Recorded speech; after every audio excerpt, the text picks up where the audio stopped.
بسم الله الرحمن الرحيم. الحمد لله نحمده ونستعينه ونستغفره ونؤمن به ونتوكل عليه ونعوذ بالله من شرور أنفسنا ومن سيئات أعمالنا. من يهده الله فلا مضل له ومن يضلله فلا هادي له، ونشهد أن لا إله إلا الله وحده لا شريك له، ونشهد أن سيدنا ومولانا محمدا عبده ورسوله أرسله بالحق بشيرا ونذيرا وداعيا إلى الله بإذنه وسراجا منيرا. أما بعد فأعوذ بالله من الشيطان الرجيم. بسم الله الرحمن الرحيم.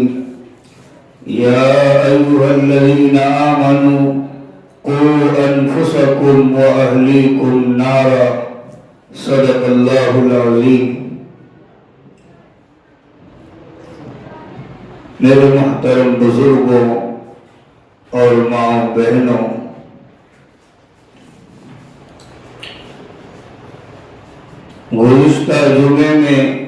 گزشتہ اجتماع میں یہ مضمون تھا کہ ماں باپ کے لیے سب سے بڑی نعمت جو ہوا کرتی ہے اولاد ہوتی ہے. اس اولاد کی تمنا میں، اولاد کی چاہت میں انسان نہ جانے کتنی پہلے سے دعائیں کرتا آتا ہے.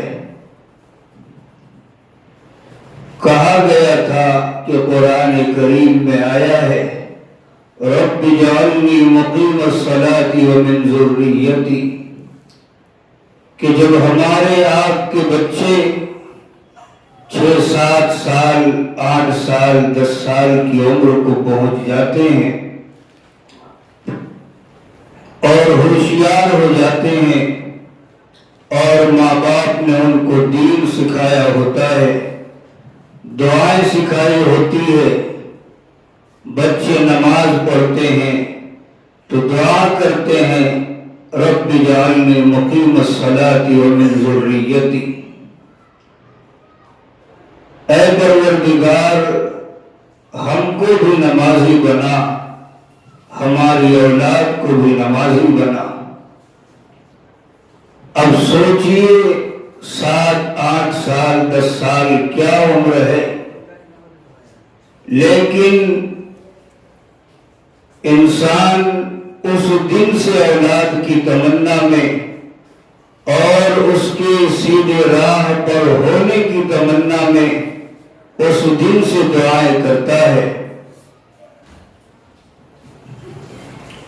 تو اس سے پتہ یہ چلتا ہے کہ انسان کے لیے اس کی اولاد بہت بڑی نعمت ہے.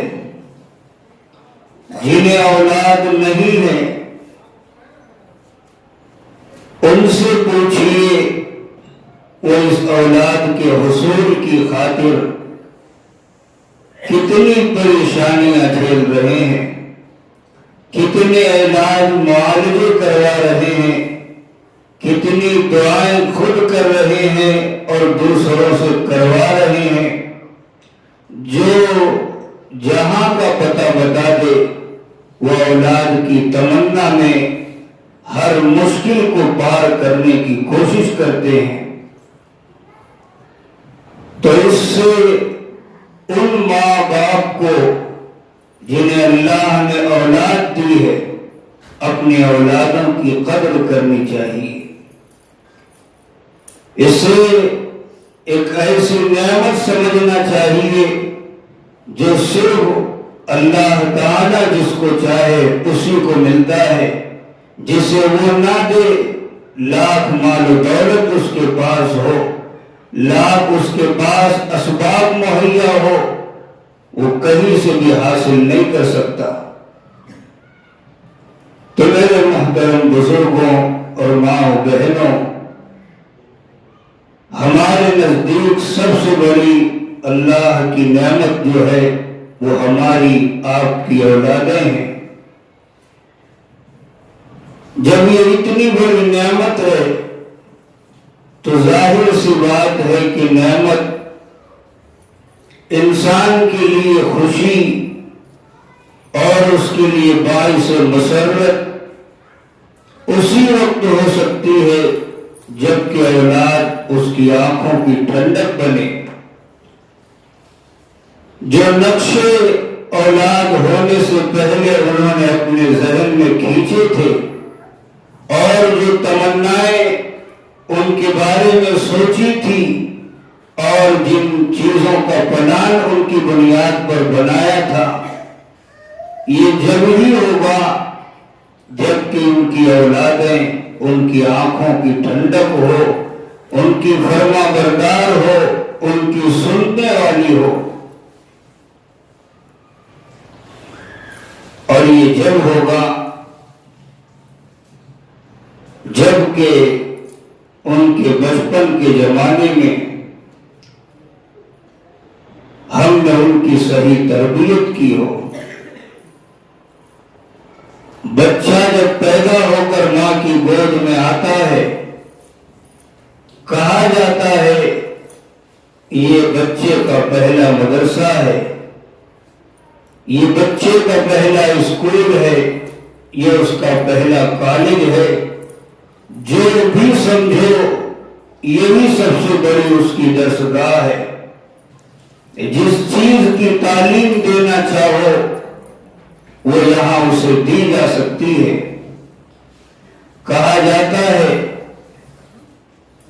کہ بچے کی شکل میں اللہ تعالی نے آپ کو ایک سادہ کاغذ حوالے کیا ہے، آپ اس کاغذ پر جو لکھتے جائیں گے، جو نقش کرتے جائیں گے اور جس طرح لکھتے جائیں گے ویسا ہی وہ کاغذ نظر آئے گا، یعنی ویسی ہی وہ اولاد تمہاری ہوگی۔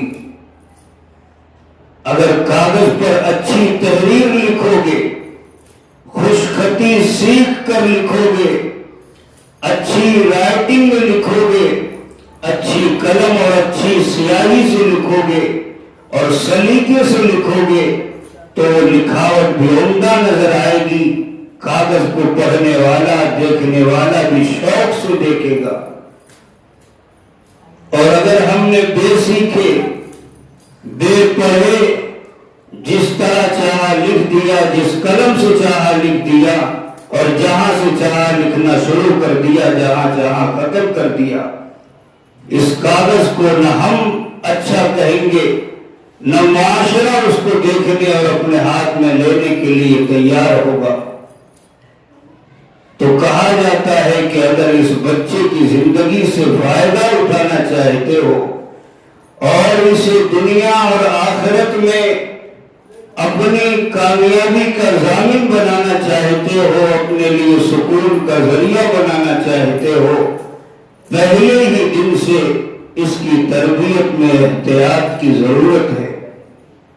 کہا جاتا ہے جب مستری دیوار کھڑی کرنے کے لیے پہلی اینٹ رکھتا ہے، اگر وہ اینٹ سیدھی رکھے گا تو دیوار جہاں تک جائے گی سیدھی ہوگی، اور اگر اس نے بنیاد میں اینٹ کو ٹیڑھا رکھا اور غلط رکھا تو بعد میں اس کے چاہنے سے کہ دیوار سیدھی ہو جائے وہ دیوار کبھی سیدھی ہونے والی نہیں ہے۔ تو میرے محترم بزرگوں اور ماؤں بہنوں، اللہ تعالی نے ہم کو اولاد کی نعمت دی ہے، اس کی قدر کریں اور اس کی تربیت میں پہلے ہی دن سے احتیاط رکھیں۔ اور یہ کب ہوگا؟ جبکہ تربیت کرنے والے کی بھی تربیت خود ہوئی ہو، وہ خود اس راہ پر اس طریقے سے چلا ہو، اس راہ کے اونچ نیچ سے واقف ہو، اس کے کھڈوں سے واقف ہو، اس کو پتا ہو کون سا راستہ کامیابی کی طرف جاتا ہے، کون سا راستہ ناکامی کی طرف جاتا ہے۔ تو اس سے سمجھ میں یہ آیا کہ ماں باپ اگر اپنے بچوں کی تربیت کرنا چاہتے ہیں تو سب سے پہلے اپنے آپ کو سنوارنے کی کوشش کریں، اپنے آپ پر محنت کریں، اپنے اخلاق اچھے بنائیں، اپنی زندگی میں دینداری پیدا کریں، اپنی زندگی پر احکام شریعت و سنت پر کو چھا لائیں۔ کہا جاتا ہے بچے کی پرورش اور بچے کی تربیت پر اثرات اس دن سے شروع ہوتے ہیں جب بچے کا بیج پڑ جاتا ہے۔ اس دن سے ماں باپ کے اخلاق کے اثرات بچوں میں منتقل ہونا شروع ہو جاتے ہیں۔ ہمارا ذہن بھی نہیں گیا ہوگا کہ اس دن سے ہمارے اخلاق اور اعمال کے اثرات بچوں میں پڑتے ہوں گے، لیکن حقیقت یہی ہے کہ جس دن سے بچے کا بیج پڑتا ہے اس دن سے ہمارے اعمال اور اخلاق کے اثرات بچوں میں پڑنا شروع ہو جاتے ہیں۔ اسی لیے ہمارے اسلاف کی جو مائیں تھیں وہ صرف بچوں کی جھوٹی تمنائیں ہی نہیں رکھتی تھی، اولاد ملنے کے بعد بے انتہا اس کی پرورش میں احتیاط کیا کرتی تھی۔ کہا جاتا ہے جب وہ دودھ پلایا کرتی تھی تو دودھ پلاتے پلاتے اللہ کا ذکر بھی کیا کرتی تھی، قرآن کریم سامنے رکھ کر اسے گود میں رکھ کر تلاوت بھی کیا کرتی تھی۔ اس کا فائدہ یہ ہوتا تھا کہ ظاہری طور پر ماں کا دودھ بھی بچے کے جسم میں ایک طرف سے جا رہا ہے، دوسری طرف سے قرآن کا نور بھی اس کے سینے میں جا رہا ہے۔ خواجہ معین الدین چشتی اجمیری رحمت اللہ علیہ ایک سفر میں اللہ تعالیٰ نے ان کے ہاتھ پر 7 لاکھ لوگوں کو کلمہ پڑھنے کی توفیق دی۔ 7 لاکھ لوگ ان کے ہاتھ پر اسلام قبول کیے۔ واپس جب سفر سے گھر آئے بڑے خوش تھے کہ اللہ نے بڑا کام لیا۔ والدہ نے پوچھا کہ بیٹے کیا ہوا، بڑے خوش نظر آ رہے ہو؟ تو خواجہ صاحب نے کہا کہ اللہ تعالیٰ نے اس سفر میں مجھ سے بڑا کام لیا، 7 لاکھ لوگوں کو تقریباً میرے ہاتھ پر اسلام لانے کی توفیق دی۔ تو ماں نے برجستہ کہا کہ بیٹے یہ تیرا کمال نہیں ہے، یہ میرا کمال ہے۔ خواجہ صاحب نے کہا کہ ماں بالکل صحیح ہے، لیکن یہ بتا کہ یہ کیسے تیرا کمال ہے؟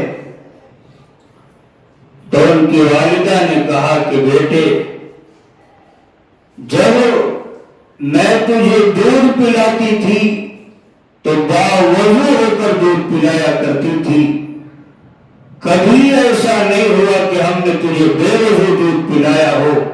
ایسی احتیاط کے ساتھ ہم نے تجھے دودھ پلایا اور پالا ہے، یہ اس کی برکت اور کرشمہ ہے کہ اللہ نے آج تیرے ہاتھ پر اتنے لوگوں کو کلمہ پڑھنے کی توفیق دی۔ تو میرے محترم بزرگوں اور ماؤں بہنوں، دیکھیے ہمارے پاس زندگی گزارنے کے 2 رخ ہیں۔ ایک تو ابھی ہماری زندگی وہ ہے جو گزر رہی ہے۔ اگر ہر ایک سے پوچھ لیا جائے ذرا اپنی زندگی کی صبح و شام کیسی گزرتی ہے ہمیں بتاؤ، کتنا تم دین و اسلام کے لیے محنتیں کرتے ہو، کتنا اللہ کو راضی کرنے کے لیے تم مجاہدے اور قربانیاں دیتے ہو، تو شاید کوئی 1% نکلے گا اور کوئی 0% نکلے گا۔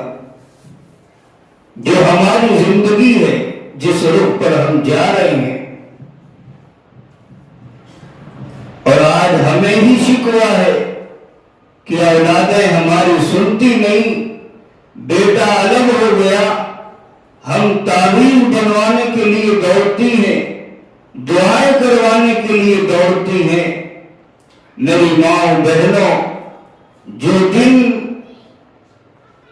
وہ دن جس دن ہم خود تعویذ بنانے کے قابل تھے، جس دن ہم خود اپنی منوانے کے لیے اس کو تیار تھے، ہم منوانا چاہتے تو منوا سکتے تھے، ہم نے اس دن کو بڑی غفلت اور لاپرواہی کے ساتھ گزارا۔ لاپرواہی کے ساتھ گزارنے میں کوئی کسر نہیں چھوڑی۔ ہم نے کبھی بچے کی پرورش میں دینی باتوں کا لحاظ نہیں رکھا، دینی ماحول کا لحاظ نہیں رکھا، کبھی اللہ اس کے رسول کے احکام کے ساتھ گزارنے کا لحاظ نہیں رکھا۔ تو کہنے کا مقصد یہ ہے کہ ایک تو زندگی جو ہماری گزر رہی ہے وہ یہ ہے، اور یہ زندگی گزر جانے والی ہے، ہم چاہیں نہ چاہیں۔ ہم خوشحالی کے ساتھ ہیں تو بھی یہ زندگی گزر جائے گی، حالات اچھے نہیں ہیں تو بھی زندگی گزر جائے گی، تندرست ہے تو بھی زندگی گزر جائے گی، بیمار ہے تو بھی زندگی گزر جائے گی۔ یہ زندگی کا گزرنا ہمارے آپ کے اختیار میں نہیں ہے، اتنا اختیار میں ہے کہ زندگی پر ہم کنٹرول کر کے اللہ اس کے رسول کے احکام کی اطاعت کر کے گزاریں، اس کی یاد کے ساتھ اس زندگی کو گزاریں، اس کے رسول کی سنتوں کی اطاعت کے ساتھ اس زندگی کو گزاریں۔ اپنے دن کا، اپنے اوقات کا کوئی لمحہ ایسا نہ جانے دیں جس میں ہم اللہ کی یاد سے غافل ہوں، جس میں ہم کسی گناہ میں مبتلا ہوں۔ تو ایک تو زندگی کا رخ یہ ہے کہ ہم بے پرواہی کے ساتھ صبح کریں اور بے پرواہی کے ساتھ شام کریں، جہاں چاہیں فضول کاموں میں اپنے اوقات کو برباد کر دیں۔ اور ایک زندگی کا رخ وہ ہے کہ اپنے ایک ایک لمحے کو تول کر گزاریں، اپنے ایک ایک لمحے کو جانچ کر گزاریں کہ کہیں یہ اللہ کی نافرمانی میں تو نہیں گزر رہا، غفلتوں میں تو نہیں گزر رہا۔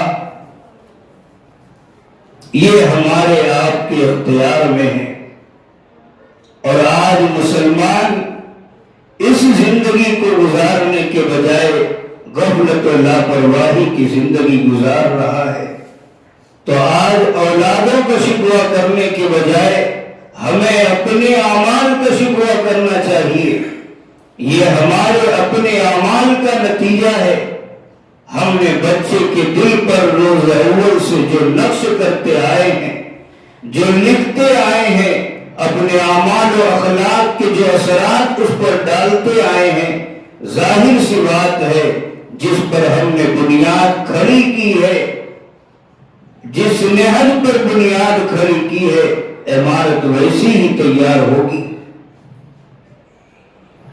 تو میرے محترم بزرگوں اور ماں بہنوں، اولاد کی تربیت میں، اس کی شخصیت کو نکھارنے میں، اس کی شخصیت کی تعمیر میں سب سے پہلی چیز جو ہے ماں باپ کے اخلاق و اعمال ہیں، ماں باپ کی زندگی ہے۔ جیسی ان کی زندگی ہوگی ویسے ہی اثرات بچے میں منتقل ہوں گے۔ تو آج مائیں دودھ پلاتی ہیں، بچوں کو کھانا کھلاتی ہیں، سامنے ٹی ویاں چالو ہوتی ہے، بچہ بھی غور سے اسی پر دیکھتا ہے، ماں بھی اسی کو دیکھتی ہے، اور اس میں ناچ گانے سب چالو ہوا کرتے ہیں۔ تو ظاہر سی بات ہے زندگی کا یہ طرز ہے، ہماری پرورش کا یہ طریقہ کار ہے، تو اثرات بھی ہمارے اندر، ہماری اولادوں میں وہی ظاہر ہوں گے۔ ہم کو تو اب خیال ہی نہیں آتا کبھی باوضو ہو کر دودھ پلانے کا، ہمارے اندر کبھی یہ تمنا ہی نہیں ہوتی کہ اولادوں کو اپنی گود میں رکھ کر دودھ پلائیں اور قرآن پاک کی تلاوت کریں، ایسا ہمارے ہوش میں کبھی خیال بھی نہیں آتا۔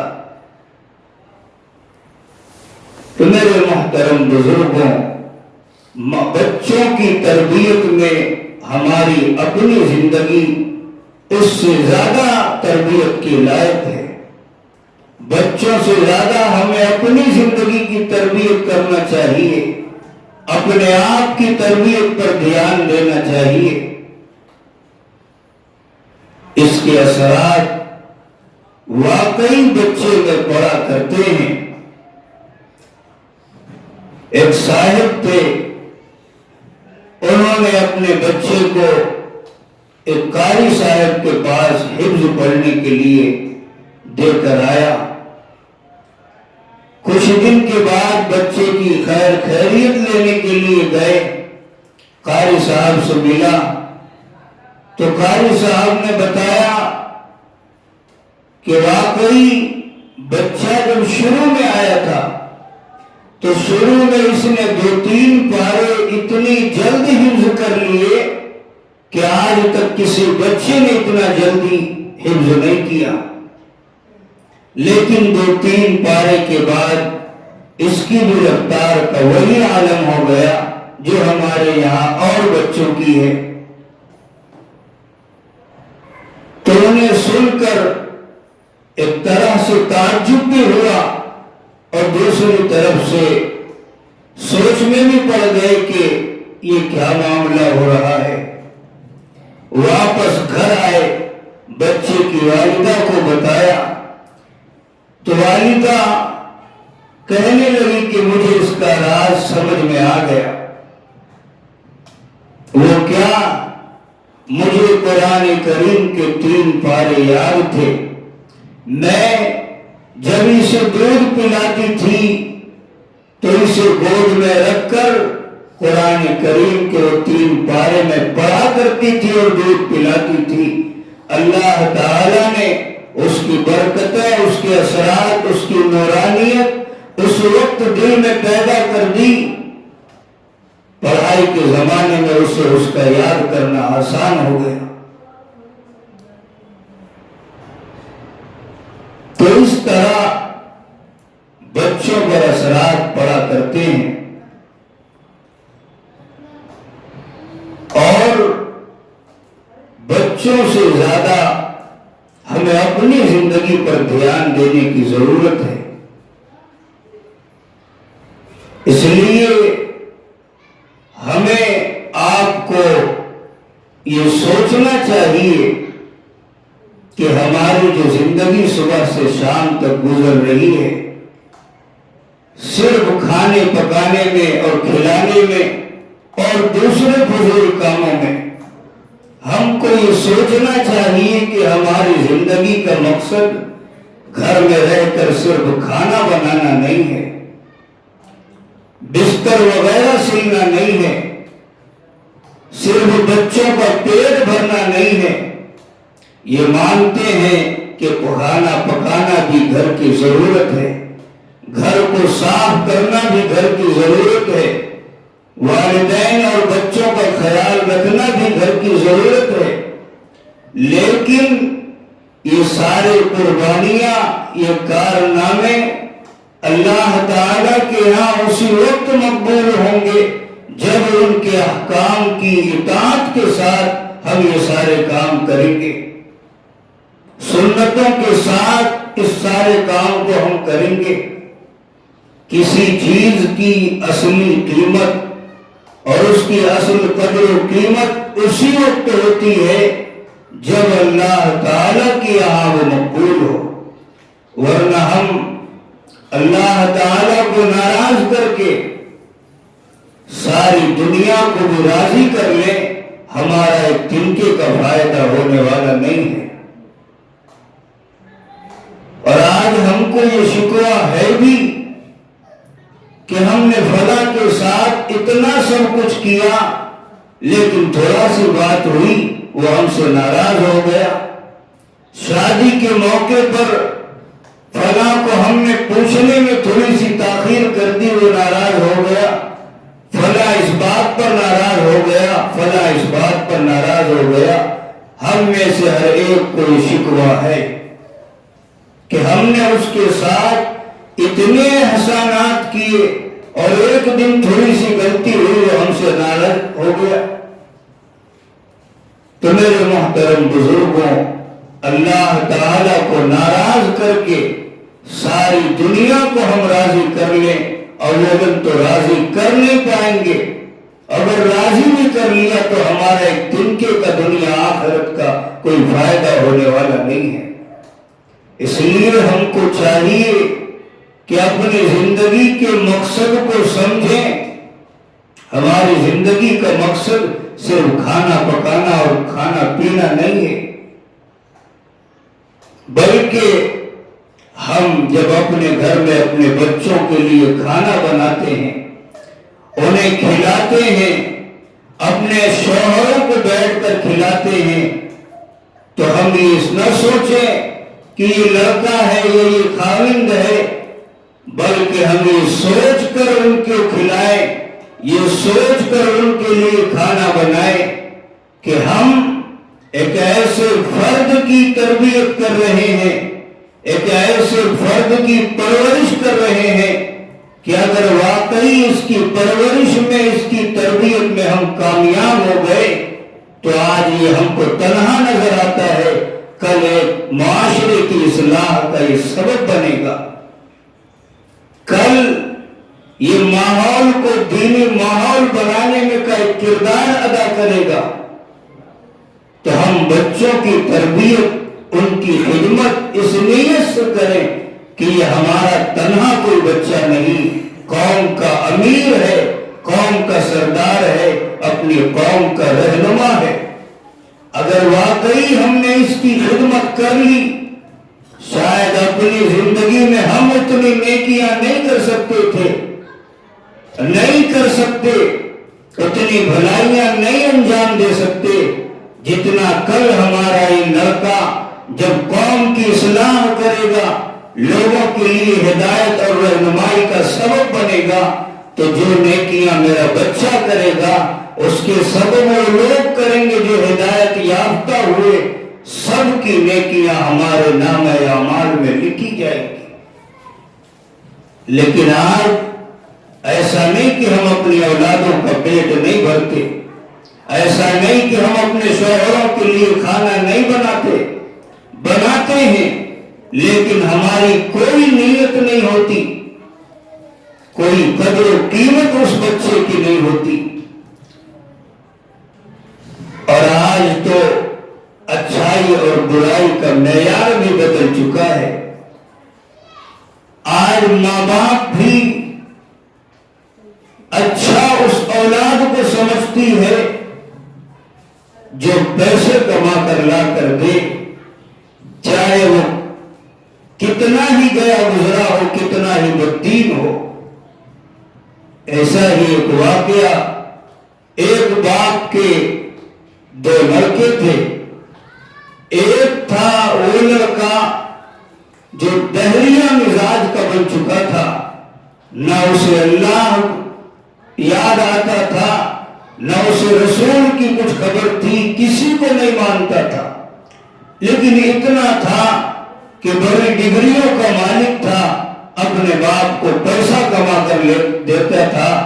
باپ کہتا ہے میرا فلاں بیٹا بہت سعادت مند ہے، بہت اچھا ہے، بس اتنی سی بات ہے کہ تھوڑا سی اس کے اندر دہریت کے آثار ہیں۔ اس سے پتہ چلتا ہے دین کی کوئی وقعت نہیں ہے، نیکی کی کوئی وقعت نہیں ہے۔ پیسہ اگر اولاد دیتی ہے تو اچھی ہے، نہیں تو وہ بری ہے۔ جبکہ اسی کا دوسرا بیٹا بہت ہی نیک تھا، صالح تھا، لیکن بیچارے کی تنخواہ کم تھی، اس کے پاس اتنے سرمائے نہیں جمع ہو پاتے تھے کہ ماں باپ کو دے سکے ہر وقت، وہ اس کی نگاہ میں سب سے بڑا تھا۔ آج بھی کتنے ماں باپ ایسے ہیں جو اولاد جب نیک بننا چاہتی ہے تو ماں باپ رکاوٹ بنتے ہیں۔ اولادیں اللہ والوں کی مجلسوں میں جاتی ہیں، علماء صلحاء سے رابطہ کرتی ہیں، جوان العمر ہونے کی حالت میں داڑیاں آتی ہیں تو اپنے چہروں پر سجا لیا کرتے ہیں۔ ماں باپ کہتے ہیں کہ بیٹے ابھی تو نے داڑھی سجا لی، اسے چھلا کر اپنی اصلی شکل میں آ جا، ابھی نہ جایا کر علماء کی اس مجلسوں میں، ابھی نہ جایا کر اللہ والوں کی مجلسوں میں۔ سوچنے کی بات ہے، اگر بچوں کے ساتھ ماں باپ یہ معاملہ کریں تو کتنا بڑا ظلم کرتے ہیں اپنی اولادوں پر۔ ایک لڑکا تھا، شادی کی عمر کو پہنچ چکا تھا، اس نے نیک لوگوں کی صحبت اختیار کی تو اس نے اپنے چہرے پر داڑھی سجا لی۔ گھر آیا، جب ماں نے داڑیاں دیکھی تو ماں بچے سے کہتی ہے کہ بیٹے تو نے ابھی اس جوانی میں داڑھی رکھ لی، تجھ سے کون شادی کرے گا، تجھے اپنی بیٹیاں کون دے گا؟ اس طرح کے جملے ماں باپ اپنے بچے کے حق میں بولتے ہیں، لیکن بیٹے نے بھی برجستہ جواب دیا کہ ماں جس نبی کی سنت کو میں نے اپنے چہرے پر سجایا ہے، اللہ تعالیٰ نے اسے 11 بیویاں دی ہے، کیا مجھے اس نبی کی سنت سجانے پر اللہ تعالیٰ ایک بیوی نہیں دے گا؟ تو آج اگر دیکھا جائے اولاً تو ماں باپ اپنی اولادوں کی صحیح تربیت کرتے نہیں۔ اگر خدا نے ان کی زندگی میں توفیق بخشی اور ہدایت لکھی ہوتی ہے اور وہ نیک بننا چاہتے ہیں، ماں باپ اس کے لیے رکاوٹ بنتے ہیں۔ حافظ ضامن شہید رحمت اللہ علیہ، ان کے پاس ایک لڑکا جاتا تھا، بیچارے کی زندگی بدلنا شروع ہو گئی، نیک اور دیندار بننا شروع ہو گیا۔ ماں باپ شکایت کرنے پہنچ آئے کہ بابا جب سے آپ کی خدمت میں میرا بیٹا آنے لگا ہے آپ نے اس کو بگاڑ دیا ہے۔ تو حافظ صاحب نے بھی کہا کہ ہاں ہم کو بھی کسی نے بگاڑا ہے، ہم کو بھی کسی نے بگاڑا ہے تو ہم بھی کسی کو بگاڑیں گے ہی۔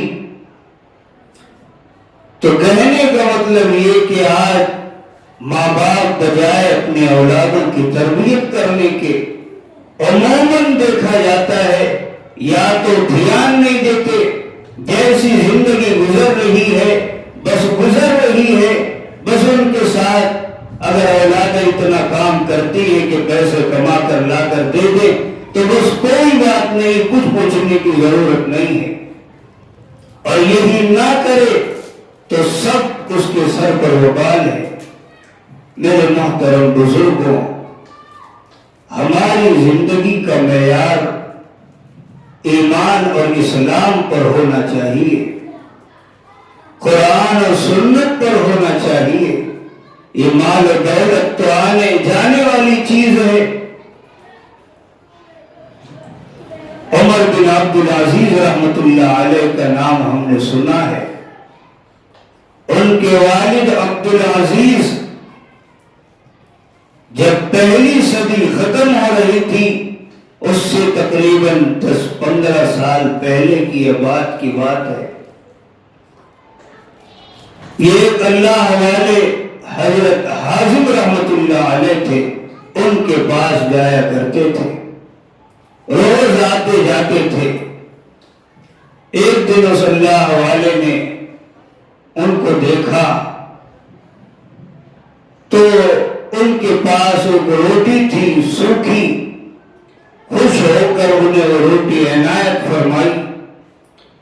عبدالعزیز رحمت اللہ علیہ نے روٹی بڑے شوق سے لے لی، کہ اللہ حوالے کا ہدیہ اور تحفہ ہے، اور لے کر واپس آئے، اور اب یہ سوچ رہے ہیں کہ ہم اس روٹی سے کس طرح، ان کے ذہن میں آیا اور انہوں نے یہ طے کیا کہ ہم اس روٹی کے 3 ٹکڑے کرتے ہیں اور ہر ٹکڑے سے روزانہ روزہ رکھ کے افطار کریں گے۔ چنانچہ پہلے دن روزہ رکھ کے افطار کیا، دوسرے دن کیا، تیسرے دن کیا، تیسرے دن اپنی بیوی سے ملاقات کی، اللہ تعالی نے برکت عطا فرمائی۔ اس وقت عمر، جسے عمر بن عبدالعزیز کہا جاتا ہے، وہ پیدا ہوئے، اور دنیا جانتی ہے عمر بن عبدالعزیز جنہیں خلیفہ عمر ثانی اور خلیفہ راشد کہا جاتا ہے، ان کا وقت آیا، اپنے وقت کے فرما روا ہوئے۔ کسی نے، اور فرما روا حاکم وقت ہونے کے باوجود غربت کی زندگی، فقیری کی زندگی، کپڑے پھٹے پرانے، بلکہ جب فرما روا ہوئے تھے اس وقت اپنے بھی گھر کا سارا مال بیت المال میں لے جا کر دے دیا، اور اپنی بیوی فاطمہ سے آ کر کہا یا تو تم مجھے رکھ لے یا تو اپنے زیورات کو رکھ لے جو تیرے باپ باپ نے اور تیرے بھائیوں نے تجھے دیے ہیں۔ وہ بھی نیک تھی، اس نے کہا کہ میں آپ کو نہیں چھوڑ سکتی، آپ کو چھوڑ کر میں زندگی نہیں گزار سکتی۔ چنانچہ اس نے بھی اپنے سارے زیورات جو اس کے ماں باپ نے بھائیوں نے دیے تھے بیت المال میں لے جا کر دے دیا۔ غربت کی زندگی ہے، تنگ دستی کی زندگی ہے، ایسی زندگی ہے کہ ایک بار ان کی بیٹی اپنی بیٹی کو آواز دیا اور بلایا، بیٹی نہیں آئی، تھوڑی دیر اور انتظار کیا، بیٹی نہیں آئی، تو پھر بڑی زور سے چلا کر کہا کہ کیوں نہیں آتی؟ ماں تھی، ماں نے بتایا کہ اس کے جسم پر جو چادر ہے وہ بھی پھٹ گئی ہے، کمرے میں بند ہو کر کے چادر کو سل رہی ہے، اس لیے نہیں آ پائی۔ ایسی غریبی کی، تنگ دستی کی زندگی، جبکہ حاکم وقت ہے۔ جب ان کے انتقال کا وقت آیا، لیٹے ہوئے تھے، کوئی آیا اور کہا کہ اے عمر بن عبدالعزیز، آپ نے اپنی اولاد کے ساتھ بہت ظلم کیا۔ کہا کیا ظلم؟ کہنے لگے کہ آپ سے پہلے جو فرما روا گزرے ہیں، جو حاکم گزرے ہیں، انہوں نے اپنی اولادوں کو اتنے مال، اتنی جائیداد، اتنی زمینیں دی ہیں کہ آج تک وہ عیش و عشرت کے ساتھ جی رہے ہیں اور مزے کی زندگی گزار رہے ہیں، اور آپ نے اپنی اولادوں کی خاطر کچھ بھی نہیں بنایا، انہیں فقیر تنگ دستی کی حالت میں چھوڑ کر آپ جا رہے ہیں۔ فرمانے لگے یہی ظلم، اٹھ کر بیٹھ گئے اور فرمایا میں نے اپنی اولادوں کو نیک بنایا ہے، میں نے ان کی تربیت میں ہر ممکن کوشش کی ہے، میں نے ان کو صالح بنانے کی پوری محنت کی ہے، اگر یہ نیک رہے، ہدایت یافتہ، تربیت یافتہ رہے، وَهُوَ يَتَوَلَّى الصَّالِحِينَ، اللہ تعالیٰ نیک لوگوں کا کارساز ہے، مجھے اس کی فکر کرنے کی کوئی ضرورت نہیں ہے، اور اگر یہ برے ہوئے، انہوں نے میری تربیت کا اثر قبول نہ کیا، یہ بدکار بن گئے، تو تو خدا کا شکر ہے کہ میں ان کا معاون پھر نہیں بنا، میں ان کا مددگار نہیں بنا۔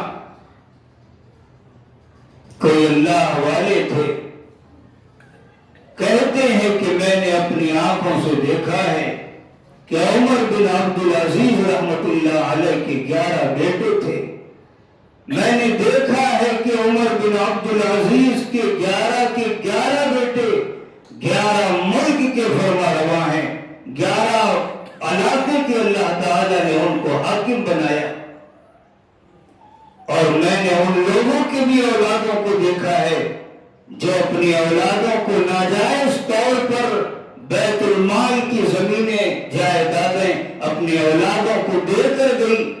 میں نے دیکھا ہے ان کی اولادیں جگہ جگہ بھیک مانگتے ہوئے کھڑی ہیں۔ تو اس سے سمجھ میں یہ آیا کہ یہ مال و جائیداد یہ آنے جانے والی چیزیں ہیں۔ ایک مسلمان کی نگاہ میں سب سے زیادہ اگر کسی چیز کی قدر و قیمت ہونی چاہیے، اپنی اولاد کی دینی تربیت کی فکر کرنی چاہیے، اور اس سے زیادہ ہم کو اپنی تربیت کی فکر کرنی چاہیے۔ جبکہ بچپن کا زمانہ بچے کی لاشعوری کا زمانہ ہوتا ہے، صرف اثرات کے ذریعے اس کی تربیت ہوتی ہے، تو ہمارے اعمال جیسے ہوں گے، ہمارے اخلاق جیسے ہوں گے، ایسے ہی اس پر اثرات پڑیں گے۔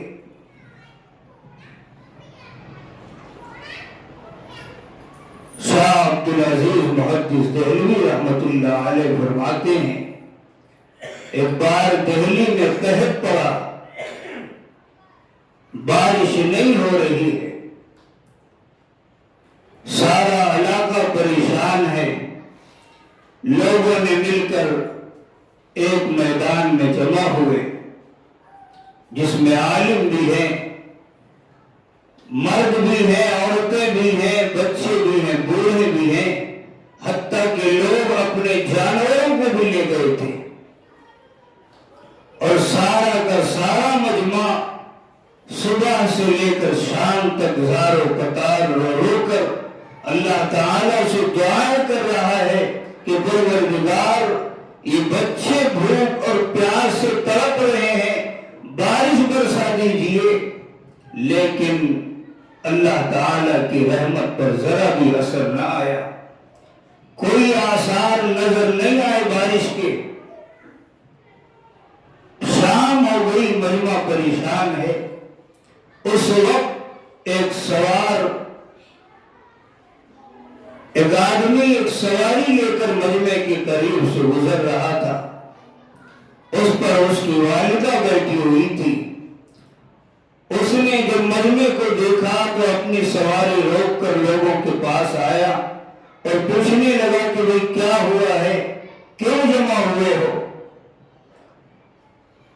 تو لوگوں نے بتایا کہ آج اتنے دن ہو گئے بارش نہیں ہو رہی ہے، اور ہم صبح سے شام تک دعا کر رہے ہیں، بچے بھی تڑپ رہے ہیں، بوڑھے بھی تڑپ رہے ہیں، جانور بھی پیاس کے مارے پریشان ہیں، لیکن ہماری دعاؤں کا اب تک کوئی اثر نہیں ہوا۔ اس نے کہا ٹھیک ہے، میں بھی دعا کرتا ہوں۔ واپس آ کر اپنی سواری کے پاس واپس آیا اور اس نے بھی دعا مانگنی شروع کی۔ ابھی دعا ہی مانگ رہا تھا کہ بادل پر بارش کے آثار ظاہر ہونے لگے، اور اس کی دعا مانگتے مانگتے بارش ہونے لگی۔ اب اتنا بڑا مجمع جب اس بندے کو دعا مانگتے دیکھا اور اس کی دعا کی قبولیت کا یہ عالم دیکھا تو حیران ہو گئے۔ اب علماء کا بھی طبقہ تھا، اچھے پڑھے لکھے لوگوں کا بھی طبقہ تھا، دوڑ کر اس کے پاس آئے کہ یہ کون مقبول اور مستجاب الدعوات بندہ ہے، آخر اس نے کیا دعا مانگی؟ اس کے پاس پہنچے اور اس سے پوچھنے لگے کہ بھئی تم نے کیا دعا مانگی؟ اللہ تعالیٰ کو کس نام سے تو نے پکارا؟ کس چیز کا واسطہ اور وسیلہ تم نے دیا؟ وہ کہنے لگا میں کچھ بھی نہیں ہوں، میں کچھ بھی نہیں ہوں، یہ اونٹ پر سوار میری والدہ ہے، اس کی زندگی بے پناہ پاک دامنی کی زندگی ہے، نہ اس نے اپنی زندگی میں کبھی کسی غیر محرم کو دیکھا، نہ کبھی کسی غیر محرم نے اس کو دیکھا۔ میں نے اپنی ماں کی اس عظیم قربانی کو بہت بڑی چیز سمجھا، تو میں نے اس کی چادر کا کونا پکڑ کر اللہ تعالیٰ سے دعا کی کہ اے پروردگار، میں تو کچھ بھی نہیں، لیکن میری ماں کی پاک دامنی کی قربانی، اگر اس کی پاک دامنی کا تیرے یہاں کوئی مقام اور مرتبہ ہے اور اس کی کوئی مقبولیت ہے، میں اس کا واسطہ دیتا ہوں کہ اپنے ان بندوں پر بارش برسا دے۔ اللہ تعالیٰ نے میری دعا قبول کی اور بارش ہو گئی۔ تو میرے محترم بزرگوں، ان سارے واقعات سے ہم کو یہ سبق ملتا ہے کہ ہم کو اپنی اولادوں کی تربیت کی تو فکر کرنا ہی ہے، جب ہی نعمت کی قدر ہوگی، لیکن اس سے زیادہ اپنی تربیت کی ہم کو فکر کرنا ہے، اپنی صبح و شام کو جانچ کر گزارنا ہے، ایک ایک لمحے کو ضائع ہونے سے بچانے کی فکر کرنا ہے۔ تو میرے محترم بزرگوں اور ماں بہنوں، اللہ تعالیٰ سے دعا کریں، اللہ ہمیں کہنے سننے سے زیادہ عمل کی توفیق عطا فرمائے، آمین وما علینا الا البلاغ۔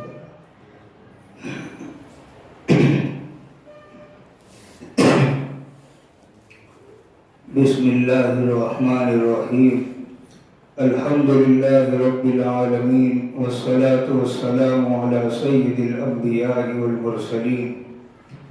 یا رب لک الحمد کما ينبغی لجلال وجہک وعظیم سلطانک، اللہم انت السلام ومنک السلام، تبارکت یا ذا الجلال والاکرام۔ ربنا آتنا فی الدنیا حسنہ وفی الآخرة حسنہ وقنا عذاب النار۔ یا مصرف القلوب صرف قلوبنا علی طاعتک، یا مصرف القلوب صرف قلوبنا علی طاعتک، یا مصرف القلوب صرف قلوبنا علی طاعتک، یا مقلب القلوب ثبت قلبی علی دینک، یا فاطر السماوات والارض انت ولی فی الدنیا والآخرہ، توفنی مسلما والحقنی بالصالحین۔ اللہم اجعلنی من التوابین واجعلنی من المتطہرین۔ اے اللہ ہمارے گناہوں کو معاف فرما دیجئے، اے اللہ ہماری خطاؤں کو بخش دیجئے، اے اللہ ہماری کوتاہیوں کو درگزر فرما دیجئے، اے اللہ ہماری زندگی کو بدل دیجئے، ہمارے دل کی دنیا کو سنوار دیجئے، اے ہمارے پروردگار، جیسی زندگی آپ چاہتے ہیں اپنے بندوں سے، اے اللہ ایسی زندگی گزارنے کی توفیق عطا فرما، آسانیاں عطا فرما، اپنے احکام کی اطاعت کے جذبات ہمارے دلوں میں پیدا فرما، اے اللہ آسانیاں عطا فرما، ہمیں سچی توبہ کی توفیق عطا فرما، ہمیں توبہ نصوح کی توفیق عطا فرما، اے اللہ ہمارے دلوں میں اپنا خوف پیدا فرما، اپنی بے پناہ محبت پیدا فرما، اے اللہ ہمیں اتباع شریعت و سنت کی بے پناہ توفیق عطا فرما، ہمارے دلوں میں اطاعت کے جذبات پیدا فرما، اے اللہ ہمارے رگ رگ میں، ہمارے ریشے ریشے میں اپنی عظمت و کبریائی کا استحضار پیدا فرما، اے اللہ ہماری دینی دنیاوی زندگی کو سنوار دیجئے، ہماری دینی دنیاوی ہر ضرورت کو اپنے فضل و کرم سے پورا فرمائیے، ربنا تقبل منا إنك أنت السميع العليم وتب علينا يا مولانا إنك أنت التواب الرحيم وصلى الله تعالى على خير خلقه محمد وآله وأصحابه وذرياته وأهل بيته أجمعين آمين برحمتك يا أرحم